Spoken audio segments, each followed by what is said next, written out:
Student, this is Manju Yadav, government college Narnaul, department of chemistry.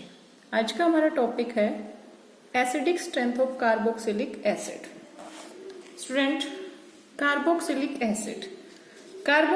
Acid are acidic in nature according to Arrhenius concept. The compound which dissociate into ions and produce H positive ions are acidic in nature. The question is here, why carboxylic acid are dissociate? Because this is resonance stabilized. This is the resonating structure of carboxylic acid. In case of carboxylic acid, the first structure is this and the second is this. In case of structure second structure, positive and negative charge separation in case of this structure. So carboxylate ion dissociate into carboxylate ion. This carboxylate ion also resonance stabilized. Carboxylate ion resonance stabilized in structure first or structure second, and this is the resonance hybrid of carboxylate ion. So carboxylate ion more stable than carboxylic acid. In case of carboxylic acid, separation of charge, when separation of charge present in any resonating structure, this destabilize the particular compound.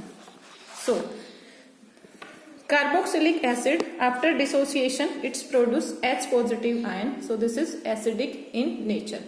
तो आज हम discuss करेंगे cause of acidity of carboxylic acid. Carboxylic acid की acidic strength and why carboxylic acid are acidic in nature.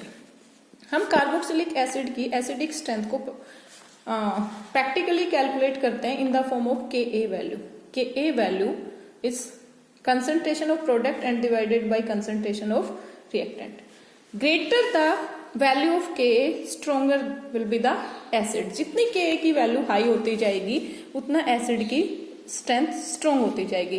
When we compare the acidic strength of two and more acid, then it's depend upon the Ka value. Higher the Ka value, higher the acidic strength. Another term, we can explain the acidic strength of carboxylic acid in the form of pKa. pKa, the negative logarithm of Ka. अभी हमने कहा था कि Ka की value जितनी high होगी acidic strength उतनी high होगी, but in case of pKa ये कॉन्सेप्ट रिवर्स होगा। जितनी pKa की वैल्यू लो होती जाएगी, डिक्रीज होगी, उतनी ही एसिडिक स्ट्रेंथ इंक्रीज होती जाएगी। Means pKa is inversely proportional to strength of acid.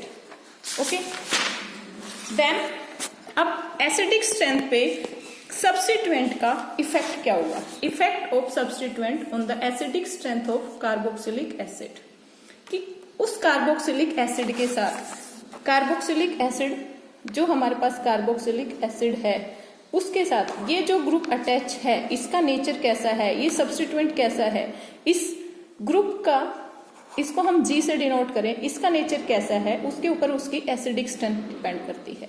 ये जो G ग्रुप है इसका नेचर हो सकता है, this is electron donating group and the second is electron withdrawing group, कि इसकी टेंडेंसी है कि ये अपने इलेक्ट्रॉन डोनेट करेगा toward the carboxylic acid. Carboxylic acid की तरफ अपने इलेक्ट्रॉन डोनेट करेगा तो कार्बोक्सिलिक एसिड पे इलेक्ट्रॉन डेंसिटी इंक्रीज हो जाएगी। And the second electron withdrawing group, कि ये इलेक्ट्रॉन डेंसिटी को वहां पे डिक्रीज करेगा। तो इन ग्रुप के नेचर से, इनके इफेक्ट से कार्बोक्सिलिक एसिड की एसिडिक स्ट्रेंथ पे क्या इफेक्ट होगा वो हम स्टडी करेंगे। उसको हम कहेंगे effect of substituent on the acidic strength of carboxylic acid. Okay, देखो इन सब्स्टिट्यूएंट का नेचर हमने बताया कि ये दो तरह के होंगे, इलेक्ट्रॉन डोनेटिंग ग्रुप और इलेक्ट्रॉन विड्रॉइंग ग्रुप। पहले हम स्टडी करेंगे इन case of aliphatic carboxylic acid. Aliphatic carboxylic acid के केस में first is the inductive effect. Inductive effect आपको पता है कि दो तरह का होता है, इंडक्टिव इफेक्ट प्लस आई और माइनस आई। दोनों का इफेक्ट हम स्टडी करेंगे यहाँ पे, प्लस आई का भी और माइनस आई का भी। प्लस आई मतलब इलेक्ट्रॉन डोनेटिंग ग्रुप, कि वो अपना इलेक्ट्रॉन डोनेट करेगा कार्बोक्सिलिक एसिड की तरफ। इलेक्ट्रॉन डोनेटिंग ग्रुप है वो अपना इलेक्ट्रॉन डोनेट कर रहा है इस कार्बोक्सिलिक एसिड की तरफ। हम कह रहे हैं कि कार्बोक्सिलिक एसिड डिसोसिएट होकर किस में बनता है, कार्बोक्सिलेट आयन में। अब इस कार्बोक्सिलेट आयन पे ऑलरेडी नेगेटिव चार्ज है, कार्बोक्सिलेट आयन ये है, इसके साथ ये G ग्रुप अटैच है। इस कार्बोक्सिलिक आयन के साथ जो नेगेटिव चार्ज है G ग्रुप है, इंडक्टिव इफेक्ट इसका +I है, +I है, तो ये अपने इलेक्ट्रॉन डोनेट करेगा कहाँ की तरफ, कार्बोक्सिलेट आयन की तरफ। इस पे नेगेटिव चार्ज है और इलेक्ट्रॉन डेंसिटी इंक्रीज होगी। जब इलेक्ट्रॉन डेंसिटी इंक्रीज होगी तो इसकी स्टेबिलिटी डिक्रीज होगी।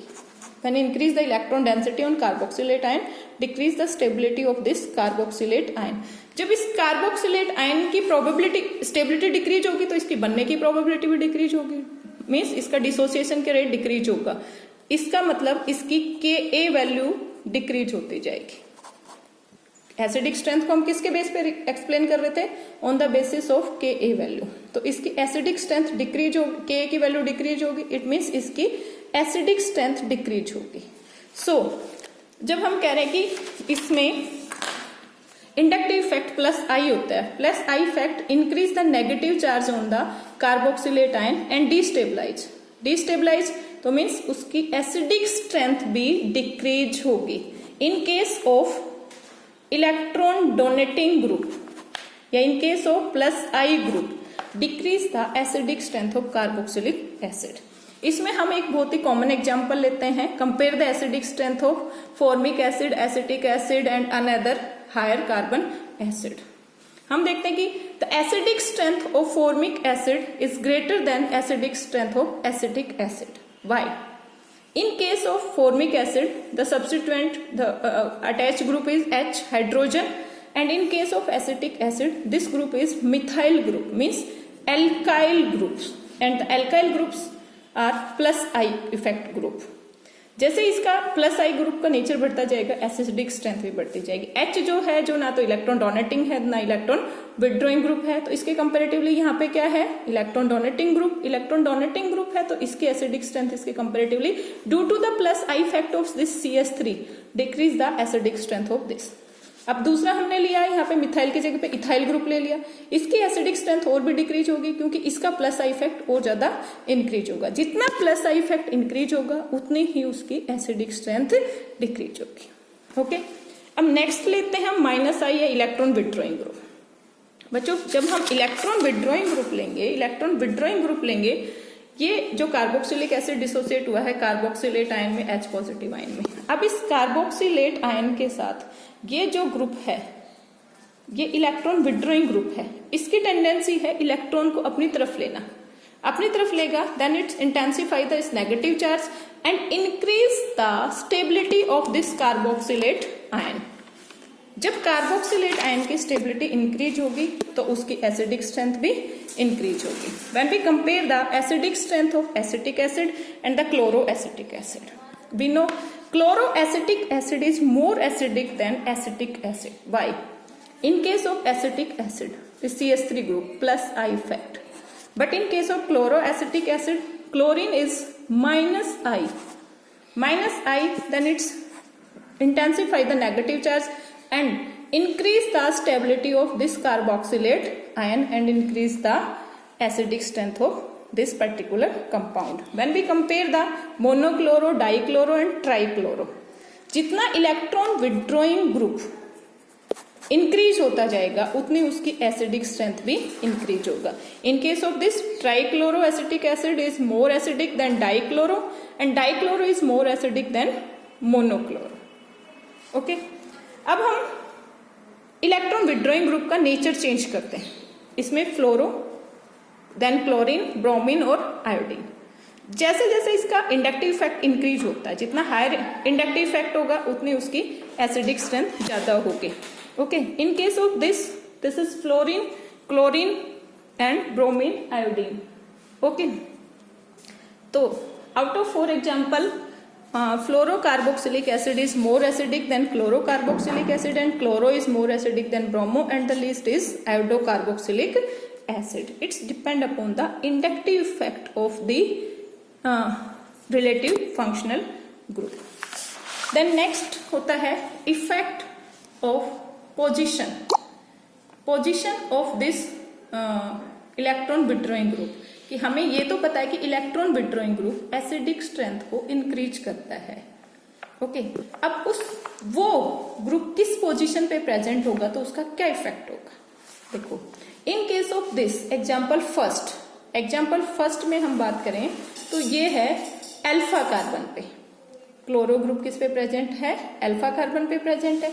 And in case of this कि अल्फा कार्बन एग्जाम्पल सेकंड में हम बात करें तो ये क्लोरो ग्रुप प्रेजेंट है बीटा कार्बन पे प्रेजेंट है। देखो बच्चों, इंडक्टिव इफेक्ट है, इंडक्टिव इफेक्ट पे पोजीशन का इफेक्ट होता है। जितना वो कार्बोक्सिलिक एसिड के नियरेस्ट पोजीशन पे प्रेजेंट होगा उसका इफेक्ट उतना ही ज्यादा होगा।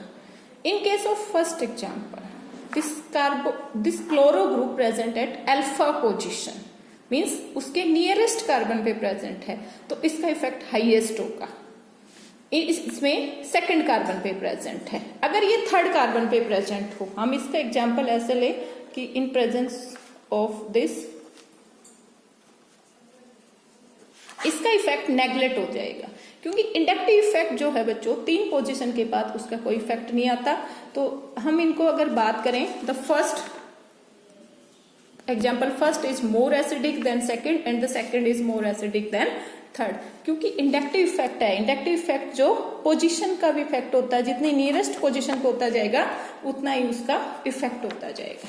ओके, अब हम बात करेंगे acidic strength of effect of substituent on the acidic strength of aromatic carboxylic acid. Aromatic carboxylic acid है, इसके साथ भी अगर कोई ग्रुप प्रेजेंट है, कोई भी ग्रुप प्रेजेंट है, इलेक्ट्रॉन डोनेटिंग ग्रुप हो या इसके साथ इलेक्ट्रॉन विड्रॉइंग ग्रुप प्रेजेंट हो। देखो, ग्रुप का नेचर बच्चों 2 ही तरह का होगा, इलेक्ट्रॉन डोनेटिंग और इलेक्ट्रॉन विड्रॉइंग। मैंने इस पूरी रिंग के साथ इसको शो कर रही हूँ, इसका मतलब हमने अभी इसकी पोजीशन नहीं बताई है, पोजीशन डिसाइड नहीं की है कि ये जो ग्रुप है ये किस पोजीशन पे प्रेजेंट है। मीन्स ये 5 पोजीशन पे इक्वली इफेक्ट बता रहे हैं हम, कि किसी पोजीशन डिसाइड नहीं की है। सेम यहाँ पे जब बेंजोइक एसिड है वो डिसोसिएट होगा तो वो भी बेंजोएट आयन में डिसोसिएट होता है, और H पॉजिटिव आयन। तो जो फैक्टर इस बेंजोएट आयन की, ये जो हमारे पास बना है बेंजोएट आयन, इसकी स्टेबिलिटी को इंक्रीज करेगा, increase the stability of benzoate ion, increase the acidic strength of this acid. Okay, तो अब देखो, ये जो ग्रुप है इनका नेचर है डोनेटिंग ग्रुप और विड्रॉइंग ग्रुप। ये इलेक्ट्रॉन डोनेटिंग ग्रुप है, मींस अपना इलेक्ट्रॉन किस तरफ डोनेट करेगा, इस रिंग की तरफ डोनेट करेगा किसी भी इफेक्ट में, चाहे वो इंडक्टिव इफेक्ट हो या रेजोनेंस इफेक्ट हो। इसके केस में हम 2 इफेक्ट देखेंगे, एरोमेटिक के केस में इंडक्टिव इफेक्ट और रेजोनेंस इफेक्ट। ठीक है, तो जब भी अपना इलेक्ट्रॉन इधर डोनेट करेगा तो इसकी स्टेबिलिटी को, किसकी, बेंजोएट आयन की स्टेबिलिटी को वो डिक्रीज करेगा। बेंजोएट आयन की स्टेबिलिटी को डिक्रीज करेगा तो Ka की वैल्यू भी यहाँ पे क्या होगी, डिक्रीज होगी, तो एसिडिक स्ट्रेंथ भी बच्चों डिक्रीज करेगी। तो चाहे एलिफेटिक हो या एरोमेटिक हो, electron donating group decrease the acidic strength of carboxylic acid. ऐसे in case of electron withdrawing group जब प्रेजेंट है तो वो क्या करेंगे, इलेक्ट्रॉन्स को यहां से लेंगे, कहां से, बेंजीन रिंग से लेंगे, तो वो इसके जो बेंजोएट आयन जो बना है उसकी स्टेबिलिटी को इंक्रीज करेंगे, क्योंकि उस नेगेटिव चार्ज को इंटेंसिफाई करेंगे, इसकी स्टेबिलिटी को इंक्रीज करेंगे तो एसिडिक स्ट्रेंथ को भी बच्चों इंक्रीज करेंगे। It means electron donating group decrease the acidic strength and electron withdrawing group increase the acidic strength of carboxylic acid, चाहे वो एलिफेटिक हो एरोमेटिक हो। एरोमेटिक में हम इसमें इंडक्टिव इफेक्ट के रेस्पेक्ट में और रेजोनेंस इफेक्ट दोनों के रेस्पेक्ट में पढ़ेंगे। इंडक्टिव इफेक्ट भी +I और -I, रेजोनेंस इफेक्ट भी +R और -R, दोनों के अलग अलग एग्जाम्पल लेंगे। अब नेक्स्ट लेक्चर में हम पढ़ेंगे इसकी position, effect of the acidic strength of carboxylic acid.